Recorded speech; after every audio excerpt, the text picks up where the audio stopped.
Hello my lovelies, and welcome back to Allotment of the Dead. So today I've managed to plant all of my brassicas, or at least the kale. So the kale is all nicely in the brassica cage, which I managed to weed the other day. Hopefully I haven't damaged myself further. I've still got the numb leg. I'm going to start trying to do some exercises that are sciatica specific. We'll see how that goes, just to try and get rid of this numbness. It's a bit disconcerting.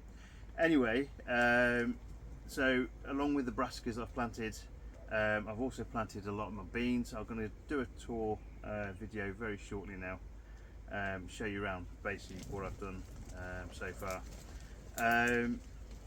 But during the course of planting the brassicas, I've basically found the plants that I planted around the same time to actually hopefully help those brassicas to actually get to full size without too many issues with flies. So these particular plants that I planted at the same time are called Shoofly.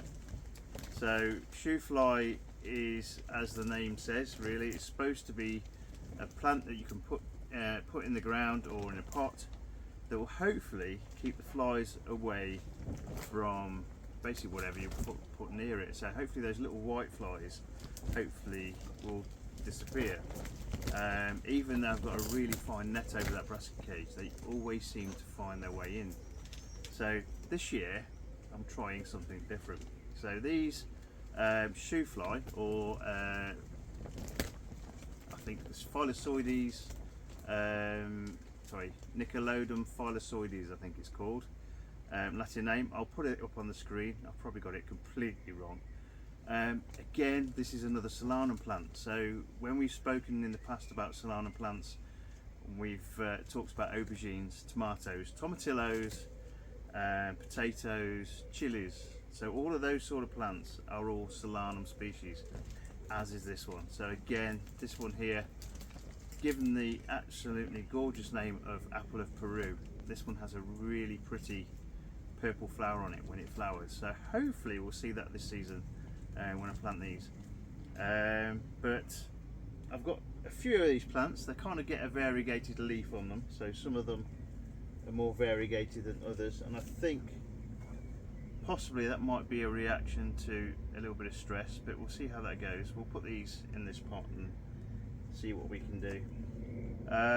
So I'm going to plant this pot up now, and then this is going to go right in the middle of the brassica cage, hopefully to do basically what we've asked it to do. In other words, get rid of all those horrible flies. So we'll start planting these. So I'm going to put probably quite a few of these plants in this one pot. Again, quite a nice root ball on that. Solanum species always seem to grow quite well. Sometimes they grow as a weed, this particular plant, in some countries. I don't think it will in this country. I think the frost will probably kill it before we have any issues with it. So I think I'm going to try and put about 4 plants or so in this particular pot. Okay, so the other thing with this particular plant is, being a solanum species plant, potentially it's going to be poisonous. So fitting in with my allotment of the dead and my love of poisonous plants, this is probably another one that will fit that bill. Not thought as to be as poisonous as some of the other nightshade species, because this is related to deadly nightshade, and kind of the other horrible kind of datura and brugmansia plants that are out there. But it is not thought to be quite that toxic. This one is kind of been used for treatments of headlice and things like that. So it's an insecticide. It will kill lice and flies and things like that. So that's what we've done there. So we've planted up this nice planter here, and we'll put a bit of the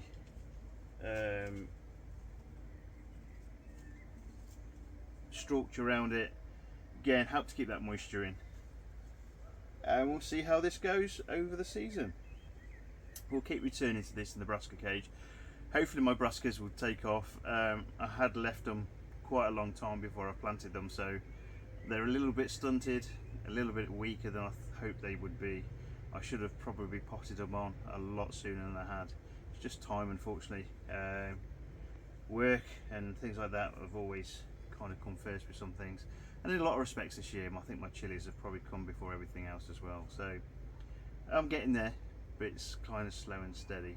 So I'll give this a nice top dressing of squelch. Now this bag has lasted me quite a while, so I'm quite pleased with that, and it has had the effect of keeping some of the slugs and snails off. Now we know this year for some reason slugs and snails have been a massive issue for a lot of people. Probably that moist kind of weather we've had over the last few months, along with kind of some weird heat as well, all things that these particular slugs and snails like. So hopefully that structure will keep them off this. There has been some damage to them already from when I've had them in the pots, and I think the slugs and snails have managed to find their way even to those pots, so hopefully now they'll be fine. So right, fingers crossed, see if this one works. If this works, it might be something you guys out there might be worth giving it a go yourselves. So again, absolutely gorgeous looking plant, nice variegated leaf, and yeah, just another unusual plant for the collection. So that's the Shoofly planted up for the season. Hopefully I've got a few more plants there. I'll probably put those in another pot as well, and stick them around the plot. They should be all right. So all good for tonight. So we'll see you on the next video. So all the best. Take care. Bye bye.